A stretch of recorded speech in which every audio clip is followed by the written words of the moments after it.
Germany நாட்டில் Hanover என்ற இடத்திலுள்ள கல்லறை தோட்டத்தில் ஒரு பெரிய கல்லறை சலவை கற்கள் மற்றும் கிரானைட் கற்கள் கொண்டு கட்டப்பட்டு தடிமனான இரும்பு பட்டைகள் மற்றும் கொக்கிகளால் உறுதியாக இணைக்கப்பட்டு பாதுகாக்கப்பட்டிருந்தது.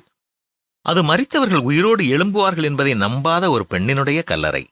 ஆனால் அந்த பெண் அவளுடைய உயிலில் தன்னுடைய கல்லறை மிகவும் உறுதியாகவும் பாதுகாப்பாகவும் கட்டப்பட்டு ஒருவேளை உயிர்த்தெழுதல் நடந்தாலும் அது தன்னை வந்து அடையக்கூடாத அளவிற்கு பாதுகாப்பாக இருக்க வேண்டும் என்றும் எழுதி வைத்திருந்தாள்.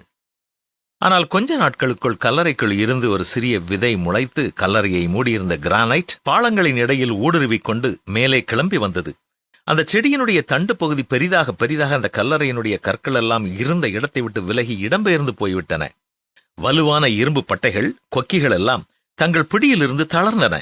அந்த சிறிய விதைக்குள் இருந்து வல்லமையான ஜீவ சக்தி கல்லறையில் இருக்கும் சரீரங்களை ஒரு நாள் உயிரோடு எழுப்பக்கூடிய சக்தி வாய்ந்த தேவ வார்த்தையினுடைய ஒரு சிறு முன் உதாரணமே. விரும்பினாலும் விரும்பாவிட்டாலும் அனைவரும் ஒரு நாள் உயிரோடு எழுப்பப்படுவார்கள். ஜீவ புத்தகத்தில் பெயர் எழுதப்பட்டு ஆயத்தமாய் இருப்பவர்கள் நித்திய ஜீவனுக்கென்று உயிர்த்தெழுவார்கள். ஜீவ புத்தகத்தில் பெயர் எழுதப்படாமல் ஆயத்தமற்றவர்களாய் இருப்போருக்கு உயிர்த்தெழுதல் நித்திய இகழ்ச்சியாகவும் நிந்தையுமாகவே இருக்கும். எந்த வகையிலும் உயிர்த்தெழுதலை யாராலும் தவிர்க்க இயலாது. ஆனால் அதற்காக நீங்கள் ஆயத்தப்படலாம். உங்கள் பெயர் ஜீவ புத்தகத்தில் இருக்கிறதா என்று இப்பொழுதே உறுதிப்படுத்திக் கொள்ளுங்கள்.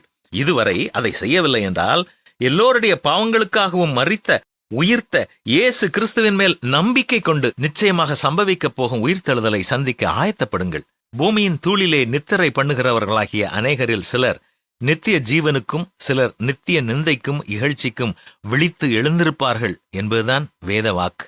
என்ன, புரிந்து கொள்வோமா?